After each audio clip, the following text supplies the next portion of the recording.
way is a Royal Road Regent looking to add a third Aegis to his armory. It's Ame versus Thompson, Xtreme versus Tundra. It's China versus Europe, Avery. This match has been in the making for a long time. The funny thing is, I think these are two teams who, yeah, top 6 is great, but it is not enough for either of these squads. They want more. I don't think they're going to be satisfied with top 4. They might not even be satisfied with the top 3, but these are difficult opponents to get through to clinch that grand finals berth. This is where it all starts for both of these squads, and I think this has potential to be an absolutely explosive match. We have seen the chemistry between these two teams grow over the course of the tournament. We've seen the meta develop. We've seen the creativity as well between these two squads. That's what strikes me the most. They're willing to pick up some of these heroes other teams are not willing to play, willing to steal strats from their opponents, willing to bust out heroes that even if it falls completely flat, they still have the confidence to run. And we are absolutely seeing that here with some of these picks down the stretch. Now, you say explosive, but the draft seems to imply that we're going to be looking at something a little bit slower here, or at least that's what we would expect from certain heroes like Faceless Void, Lone Druid perhaps, but how do you view this draft and how it's going to clash? I mean, both teams have some tempo setters. Like, you have heroes that can take down the tier 1s very early in the game. You have heroes that can play off some low cooldowns. Sure, you have some of those bigger teamfight spells as well on both sides. Heroes like the Mars or Faceless Void, even the Sniper are okay going late. But on the flip side, the Lycan and the Lone Druid are going to want to push, they're going to want to take objectives, and they're going to want to find these supports or break that front line as fast as they can. I am also looking towards this Lone Druid Lycan lane, because in theory, I think Lone Druid can win any lane in Dota. It's very hard to out-execute this hero, but if XXS gets a good start here and he can disable the backline from Tundra, can really open up the fight. So the laning phase is going to be particularly important. See that Thompson versus XM matchup. A lot of talk about that on the panel. The Sniper being taken away from Xtreme and XM in particular and put into the hands of Thompson, who I think before this year was heralded as probably the best sniper mid in the world. Yeah, I think you have two mid laners who would both say they're the best sniper in the world. One of them has to be wrong by default, but they would both claim that prize. The interesting thing about this mid lane is that XG picked the SF into the Sniper, knowing this Sniper was coming out and knowing it was likely mid, because Tundra have not had a lot of success with the support Sniper this tournament. I think it was very unlikely they wanted to push it into that role. But historically, this is an awful lane matchup for Shadowfiend. You kind of get owned on the lane. The in-game isn't too much better. I think the Kaya build up into early Blink can help you in this matchup. You just play more of a spellcaster, find the Sniper early on in the fight with a stun and blow him up with Requiem. It definitely helps this matchup a lot, but I'm a little surprised they went to the SF that early in the draft when you kind of know this lane matchup is supposed to be decent for the Sniper at least. And we see the magic damage build SF. That is a Shadowfiend that, you know, had his time in the sun and very quickly got roasted in the middle of the year, right? Like, it was just popping up a lot. People were drafting it a lot, and it just could not seem to close out games. I mean, maybe that's why you pair it with the Void here, right? Sure. If you need the extra punch in that late game. There is almost no hero better than the Faceless Void, and almost no better player in the world on this hero right now than Ame. He is the one carry who's been picking this hero through thick and thin. Even in the patches where it hasn't been great, he's still been willing to pick it up and experiment with this time zone and looking for a first blood. A first blood on the table, whips the spear, and Ame and DY will get the kill. That is a huge pickup for this XG safe lane. When you are getting kills with Faceless Void, you feel like you are just winning the game straight up, and this is going to be a very strong ultimate for XG to play around as well. Normally, I would say this is a lineup where you have to worry about how you're positioning the Chronos so that your SF and Lycan can still have teamfight impact. Do not have to worry about it this game at all with the time zone. XG strike first blood here. We'll get on the board, and the lanes overall going very well for them. You have XXS basically free farming this off lane. He's not getting bullied off the lane in the early waves by the Lone Druid. And the SF is going fairly even mid, honestly. I thought with some of the early shrapnel abuse, Thompson might take a stronger lead, but XM holding his own. They've got an interesting bit of synergy. I was taking a look at some of the facets there, and Jakiro no longer opting for the ice facet that everybody was going throughout the year. That was pretty much like, it was overpowered. Let's be clear. It needed to be nerfed. Now opting for the liquid fire in this place, combined with the time zone and even the Alpha Wolves, we've got some kind of synergy between just anti-attack speed. Yep. Right? They're going to be throwing this bear could have a very hard time getting hits in these team fights. I think XG are very happy with how this Jakiro pick developed into Tundra's lineup, because this used to be one of the old school counters to Lone Druid in general. Just mask the attack speed slows similar to Phoenix. It's a good matchup for Jakiro for sure. Not a carry that gap closes him, not a hero he really has to worry about. You just throw all your spells out on the fight and the bear has to fight through it. So I think XG are kind of happy with how that worked out. And like you said, a lot of attack slows for this bear to fight through. Pure, he wants a very strong early game here so he can just control when Tundra are forcing the objectives, and you kind of overcome that deficit in the team fight. Yeah. And then on the other side, another interesting facet that our Observer was pointing out, we've got hookup for the Clockwork. So we've seen this here and there. It sometimes feels like maybe it's less about the hookup and more about just having smaller cogs in certain matchups. But do you think this is something he's actually going to use defensively for this sniper and this lone druid hero? Yeah, I mean, when your team gets time zoned, you hook shot in and they get a bunch of armor, and then you're stuck there too. So right, perfect synergy you're looking for. I think the armor can be nice in the late game. It's nice for the bear. I don't know if you can hook shot the bear, or you really want to, but hey, if the bear blocks you, then I guess it works out either way. Yeah, this combination of all these AoE disables that they have, I do question whether or not the Clockwork wants to stack hero on top of heroes between Time Zone, Ice Path, Macro Pyre, SF ults. Yes, you know, it's a lot. It's a lot. It's a lot of team fight. I'm also looking towards this Shadow Demon. It's been a very influential hero this tournament. Soxa is one of the best players on this hero in the world. And I'm more looking towards the cleanse. Like, I feel like at a certain point in this game, you almost want to throw the cleanse on the bear to help him out. Just debuff a lot of those attack speeds, those we were talking about, and help him output the damage that you need. This Lone Druid Faceless Void matchup can get scary if the Lone Druid gets out of control. He just starts barreling down your objectives. If you mess up one time zone fight, suddenly Pure has 2 minutes where he doesn't have to worry about a team fight. He's going to take Roshan, he's going to take your buildings, he's going to farm the map.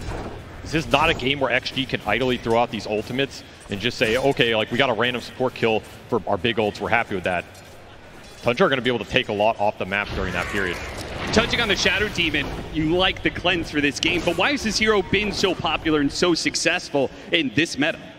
He's a very good stacker. I think his laning got improved a lot, and I think he's really nice with the frontline heroes that have developed in this tournament. Heroes like the Sand King or whatever, you go in, your spells are doing massive damage. If you commit on the Sand King, Disruption bails him out while his spells are still running.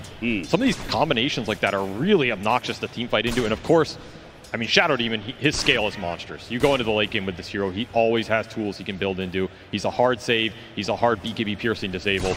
It's pretty hard to go wrong with that toolkit. Yeah, and in this case, you've got some very clear backline you want to be able to save between the Sniper and the Lone Druid hero. Absolutely. And especially the Lone Druid hero, right? Putting that, if they try and go on the hero, you put him under the disruption, the bear is still, you know, swinging on you during that time. So I will say, if you have to disrupt the Lone Druid, you might be in a bit more trouble than you bargained for, because that hero, in theory, should not need a disruption.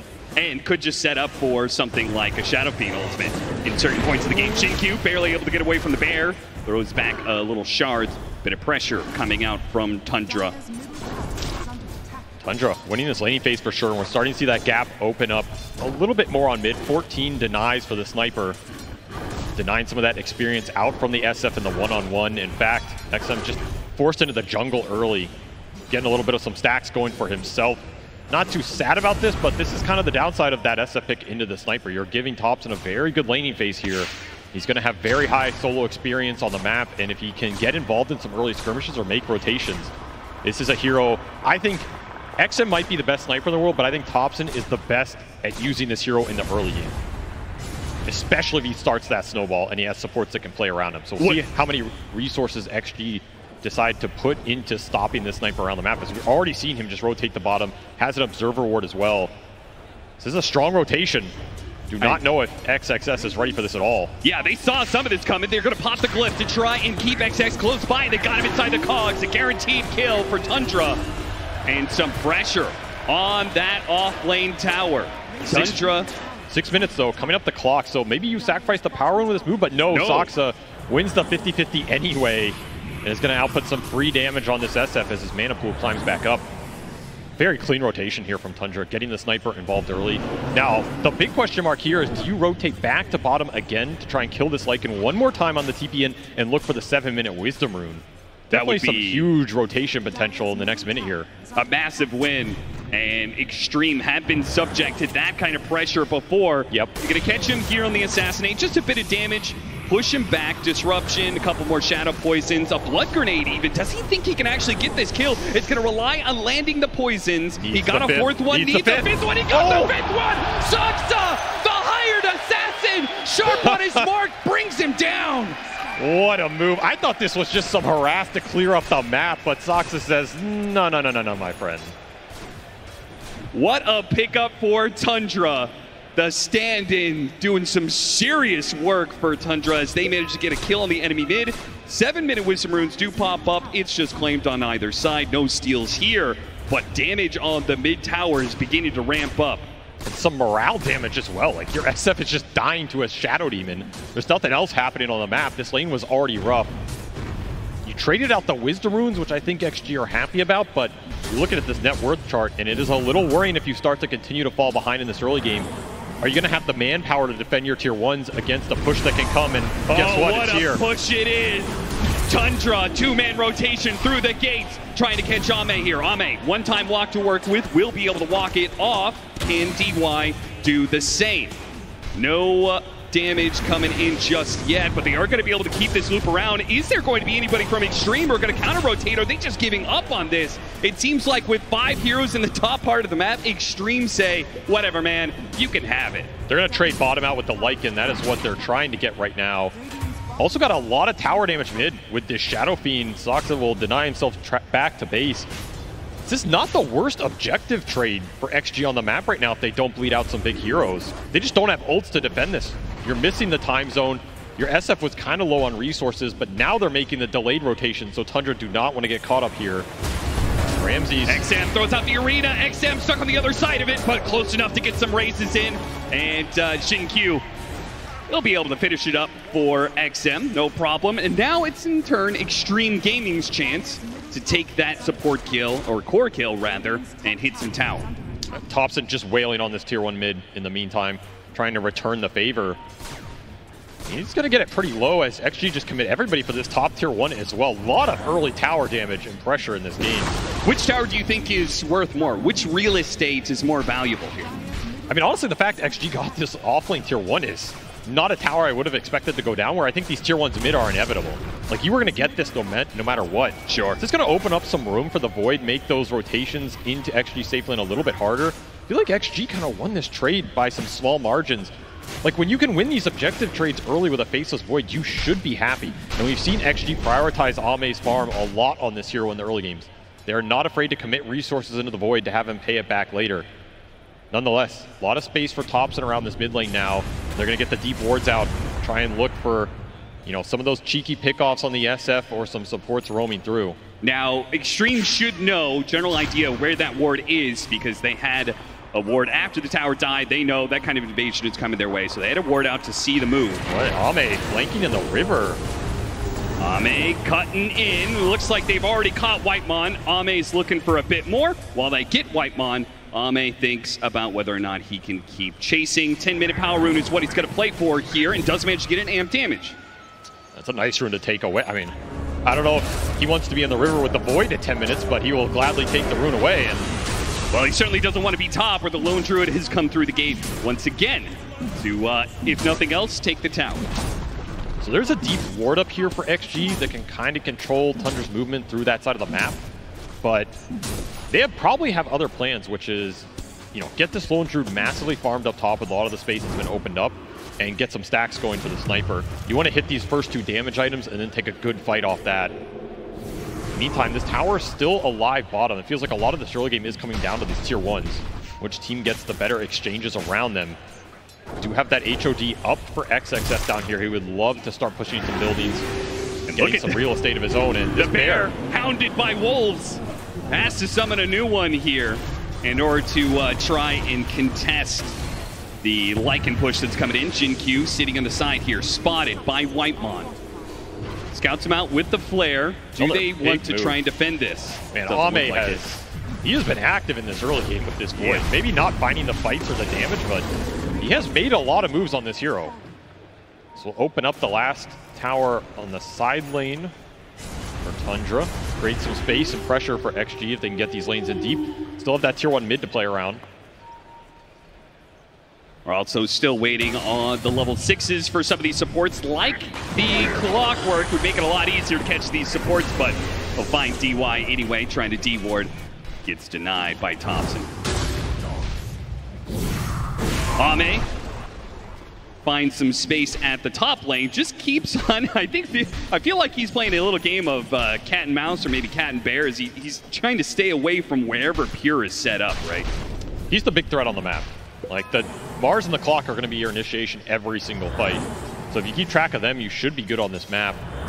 And they are rushing towards the Gleipnir on the Lone Druid, and it'll be Hurricane Pike first for Thompson on this sniper. So those are going to be the two big fighting items for Tundra. Would not be surprised if they force an earlier Roshan than maybe XG are ready for in this game, particularly if some of the ults get thrown out. We've yet to see a time zone in this game, yet to really see a Requiem. Do have the blink first on XM's SF as well, so this really shows you he wants to try and abuse some of the aspects of this SF sniper matchup as much as he can, find some of those early kills, put it to use. Still a very even game across the board. Yeah, Tundra just getting a 2,000 net worth lead, nothing major. A large part of that probably due to the tower advantage that they hold. Should keep in mind some of this minus armor synergy XG have as well between the Lycan and the SF. It's a pretty deadly combination for supports. If you ever just get caught randomly in the fight, the wolves start eating you. You get chunked pretty fast on some of these low armor heroes. Yeah.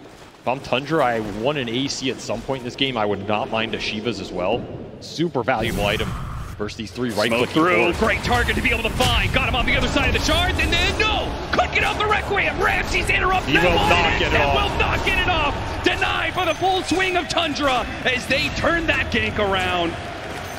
Beautiful play from Ramses. Absolutely reading the map, backing up the vulnerable hero in this Thompson sniper and protecting him in this early game, and you get a big reward for 2 kills plus that SF going down, losing some souls. That was the blink move into the Requiem that you wanted to work, and you never even got there.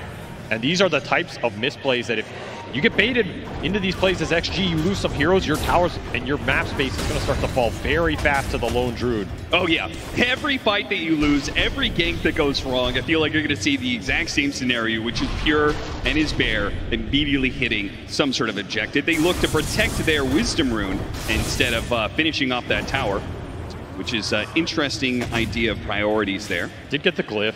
He'll trade the Wisdom Rune, force Ame back to his side of the map. It was a decent amount of space for the Faceless Void, but still an exchange Tundra are very happy with. Now a 4K net worth. Pushing towards some more fighting items. BKB on the Mars would be huge here. Especially since that save, yeah, it'll get the Hurricane Pike, which means now the Tusk is going to be way less effective against this sniper. You need this time zone now. Like, you are getting to a point where Ame has to join the fights to help you lock down these heroes and set the SF damage up. The Tusk is not good enough right now. This is also a point where XXS is pretty strong. Like, he went for an HOD into Drum, 2 early fighting items. You would like to get some skirmishes going with this Lycan, or just be able to even do Roshan right now if Tundra mess up on the map. Feels like you need kills to open that up, though. So they're going to make a smoke play, 3 of them. Not the easiest initiation for XG. Kind of just have to land a shard. And even then, like we saw on that previous gank, it's not a guaranteed kill. They will spot Whitemon. Gonna try and go for him. He defends himself, misses up. Found the sniper. They go for it, hold the snowball over the top of all these heroes. It doesn't actually stun anybody in time, so XM completely whiffs the Requiem. Just a shy bit of damage there. And Xtreme will have to turn suit and get on out of here. Another failed play for them. Does this mean Tundra is going to get aggressive again? Does that mean they're going to try and take another objective? They immediately 3-man smoke up and see what they can find. Going straight into the triangle. Aggressive play, but they know there's no Lycan ult, no Requiem. And XG are likely going to split up on the map, so this should be a clean pickoff of whoever they find. Try and get some vision, set up Ramses with his blink initiation, not even needed for DY in this case. He's going to blink deeper into the side of the map, look for other heroes, but it's just DY. Once again, like time and time again, this man has been abandoned as Xtreme. No, they cannot stand toe-to-toe against Tundra if even one of their spells is on cooldown. And just look at how fast that tier 2 falls. This is the importance of finding kills with these ults on the side of XG. Tundra are going to get a lot out of the map every time you mess up. And that was just very on-point delivery of that Hurricane Pike for Thompson. That is what gets him out of that gank, and I think it was delivered less than 30 seconds before that gank hits. So laning phase for Thompson paying off here. They've yet to find a kill on this sniper in this game. That would be the biggest prize for XG to slow this game down. They'll have to just fall back on Ame farming. Or do they want to try and force Roshan? Again, they have a lineup that can do it very fast with SF Lycan. Oh, that is an interesting proposition. This is sneaky. I don't think Tundra are ready for this at all. They're not even in a position to try and test this. No, they would have to try and go through the gate, and that would probably be a death sentence with some big AoE spells like that time zone at the ready. So you cannot clump versus XG lineup. So this is just free Aegis into the hands of Ame, I would suspect, yeah. But will that change much? I feel like an Aegis on a Faceless Void isn't going to stop Tundra from doing what they're doing right now. This is not a great Aegis for team fighting, but it is an Aegis you took away from the Lone Druid. I think Pure would have loved to pick this up somewhere in the next few minutes here. Enable his pushing, enable this Gleipnir Bear timing. He's going straight into Diffusal. It's just going to be early fighting items. Tundra are gearing up for the early push. This Bear's a little bit low. Might be able to pick up the kill on that, and he does. Plus 300. Forces a resummon. You can still see, though, XG, like, they do not want to fight this tier 2. No. Just trying to get as much as they can. Trying to get to the Kayayasha on the SF to help him get the Requiem off. And not going to be Helm of the Overlord. XXS just building, thinking about Vlad's here, more aura items.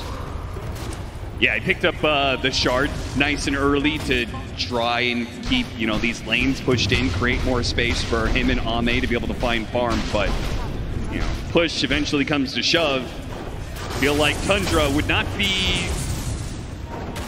I feel like they could kind of go high ground at some point in time. And Xtreme are just going to keep dodging, right? It feels like they almost want to, but there's just stuff to claim on the map.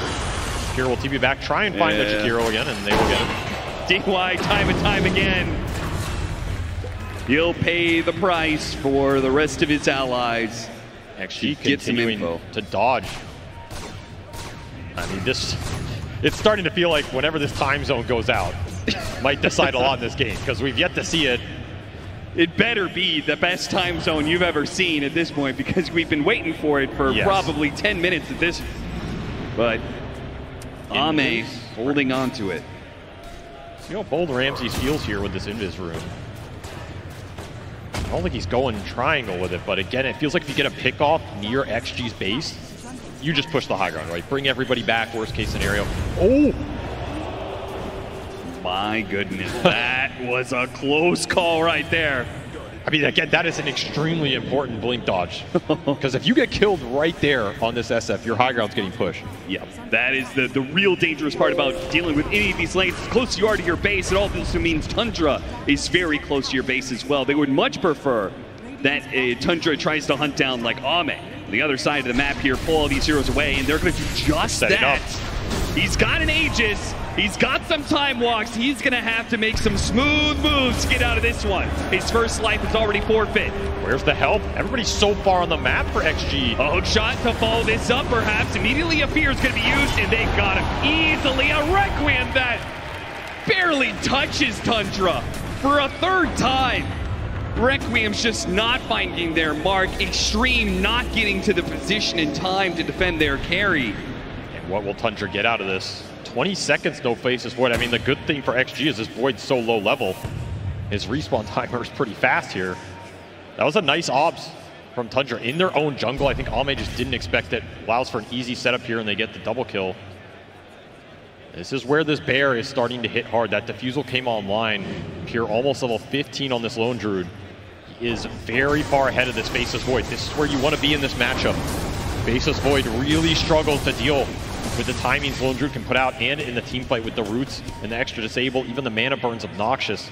XG with a smoke of their own, they want to get this Lycan active. Vlad's is done for XXS, he has triple aura basically. But what can you do with it? We've seen the catch and the lockdown be the issue. I mean, a Hurricane Pike is only going to take Thompson so far here. The Lycan might be able to run him down, especially with these Alpha Wolves. They've got him surrounded. The Shards, okay, now there's a push away, and Lycan is totally given up on this one. He's left Xin-Q behind, says just one hero showing himself, the Shadow Team, and was enough to deter that. Thompson from one shot to another, throws a second one at XXS, which Whitemon is not going to keep pursuing. He had the hook shot, but no follow-up besides that, so it's fine. 11-3 at 11,000 net worth leads that continues to grow and grow for Tundra. Another failed smoke move from XG, another wasted Lycanol just to run away. As you've given up your ancient control, this is where one of your last wards is on the map too. XG want to use it, want to fight. Whitemon gets out. Just nice no catch. And clean. Just Cogs, hits one, gets out. What happened to Pure? Man just died to Tormentor. Yeah, he got absolutely murdered by this thing. All right, Xtreme, a 4th kill on the board. They didn't do anything to deserve it. Well, that is one way to bleed away some of your lead on this Lone Druid. Those Tormentors, man, they'll get you. It killed his bear, and he died basically to the pure damage rebound off the bear dying. Well, Pure struggles versus the PvE creeps on the map continue here. Fitting that, you know, with BB Team out of the tournament, somebody else has to take up the mantle of the Tormentor. Did it for the boys out there. Though I will say, this is a big death. It's a lot of breathing room for XG right now in a game they were struggling to find some opening. He's going back for round 2. Okay. All right. I'm just saying, my man, if this one doesn't work, we got to go back and do some math here. Though the fight is breaking out bottom. XM gone. Congrats on your Tormentor. Ramses, meanwhile, he'll win some fights for you. A BKB arena that catches 2. These tag team ganks for XG have not worked out at all. No. Ramses, he's just read them too well. He's in the right place every time. And this SF with no BKB just can't do anything in that sort of engagement. I do call into question the wisdom of going for 2-man ganks in the first place when I feel like we've seen Tundra willing to move 3 or 4 heroes around the map together. Yep. It just hasn't worked. They're continuing to try and get it to work because they just don't want to bring their farmers into these moves, because then if they go wrong, you're really screwed. You're currently falling behind as XG, but you do have a chance to contest this next Roshan. You're going to not have the SF BKB, though. That's the big missing component here. Yeah. And probably where it went wrong there in that arena fight. So, 11,000 down to 8K after an unfortunate death from Pure, but back up to 11K, recovered by Ramses and crew. And look at this itemization on Thompson. This is a TI throwback right here, a defusal on a hero that I don't know if XG expected here. Double defusal blade out for Tundra in this match, trying to remove the Faceless Void's mana. And also just giving them a counter to Time Zone, right? When they get the upgrade, they'll be able to just whoo. Disperser, super value in this match. And a boot to Bearing as a 3rd counter to it as well, potentially. Xin-Q trying to buy himself a little bit of time here. That's all he will do, time. It's the only resources he has, no HP to work with. Feels like by the time we see a time zone in this game, you're already going to have the itemization counters to it. Yes. You're running out of time here if you are XG. And the bear has met your base. The disperser's already done for Pure. So there's one of your answers online. Glyph already down as well. That's an early Glyph. Door is open for Tundra right now. Where's the defense? Giving this up? All 3 different heroes out on the map right now. Finally, one of them comes back into Jakiro. Backdoor protection is up. They're getting cut right now. Yeah, that's Wolves. what's happening. Lycan managed to get the next wave in. So Tundra did what damage they could. And then, no, they have to call it quits. The Alpha Wolves come out to play. Very heads-up move from XXS to stop this push that I don't think XG felt like they were going to win that fight head-on. This is a game of bend, don't break, continue to stall, try and get to the BKBs on the Void and the SF here. You can take that one good fight and come back in this game. That's all XG need. But Tundra are continuing to build a lead. Soxa getting messed up by these Wolves, man. These are no joke. Yeah, that hamstring ability that the Alpha Wolves has can be deadly, but the Solar Crest goes a very long ways in protecting him, both with the extra barrier and the extra armor. It's just side lanes. I mean, that is all XG are playing for right now. Get these 2 side lanes in as deep as possible. That Lycan Shard helps. Someone always has to come back from Tundra, then you can look for an opening, stalls the push. However, the second disperser online for this sniper. There go the Wolves again. Another push is coming down mid, and the Wolves are trying to push out. One on the left side of the mid lane, one on the right side. One of the Wolves is already dead. The other one might still be able to cut the next wave coming in. This is a catapult. XG cannot prevent the backdoor going down here. Thompson just laying into it from the low ground. I mean, are you going to take this fight or just give up the racks to try and get to your BKBs? It almost feels like you just want to give this up. Banished. Ramsey's coming back. A disruption to set things up on XM, who has no BKB to defend himself. He is all offense, no defense. A nice snowball into the neutral camp that they had vision of. He tries to go for a desperate TP out, but he is stuck here. The Cogs stop that one pretty easily. Once again, a duo of Xtreme that play together and die together. And another rush just to get some of these lanes out in desperation. No Wolves on mid to cut this wave. He's sending a Golem creep for it. The hero that XG need right now. Go, go, go, throws at that rock. The little Golems come out, but they'll only last so long. Now the Wolves will try and pop out of invincibility, buying them a bit of time. But Tundra, yeah, as long as the Wolf is invisible, they don't even have to worry about it too much. It's dragging the creep way that they're worried about right now. It's close enough. Backdoor protection is down. Range racks for sure here. Yeah. See how much more Pure gets. He will activate his ult and say, what are you going to do about it? And apparently nothing. XG concede a lane in favor of taking the fight with their BKB timings. I mean, it's raid Xtreme. They're bending over backwards at this point. One lane of barracks now potentially giving up two just in some sort of desperate ploy not to take a full-on team fight. They feel they cannot win without BKBs, but those BKBs, they seem so far away with the pressure that Tundra is putting on them. They go for it anyway. They try and get this fight with a time zone, but here he goes. Disperser on out of there. They'll leave the bear behind. That's the best bounty Xtreme can get out of that situation. And Tundra can probably go back to it if they want. They used Lycan ult as well. They did get the Ags on the Jakiro, so that spell is something Tundra are going to have to think about. DY was farming up a lot in this game. They time zone committed as well. Do Tundra just hang around here and go high ground again when this next LD ult is up? You're looking at only 40 seconds here for another true form. No macro pyre, no time zone, yeah, I think no you shape force shift. I don't think you're scared of too much. And I think Xtreme know that if that push comes, they just have to play for one final lane of barracks. This BKB on XM, it's so close and at the same time so far away. You might sell Wand or something for it if this push comes and they feel like they want to fight it. Or just give up another lane here. Time zone used once this game and you got a bear out of it. Not fast enough for what Tundra have presented in this game one. However, BKB done for the SF. And Ames is about 500 away. We'll go to the other side of the map to try and farm it. I mean, if Tundra really wanted to go for it, they could try and hit that third high ground, but Roshan is up. Probably a sneaking suspicion that they're just going to do that. I wonder if you try and smoke out and contest this as XG. Because it feels like if you give an Aegis to Tundra, they push your last lane. You're pretty sad in that situation. I mean, Tundra might not even go for this Roche. Just say, screw it, let's just go high ground. They have no answers for the Boots of Bearing that's online for the Clockwork. The double Disperser, we're not afraid of time zone right now. You can always make the jump with Ramses as well. Yeah, the push has come. No BKB for Ame, he's 100 off. All this attack speed slow is not going to stop Pure with an AC.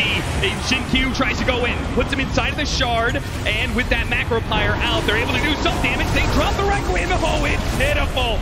It doesn't do nearly the damage that is required. Arena goes down, and it's XM who's going to be the victim instead, perhaps, as all three are going to die, as Sakta with one poison cleans up all of them. That is done. Xtreme Gaming. They hardly even played this game. 3 kills to their name before they call GG.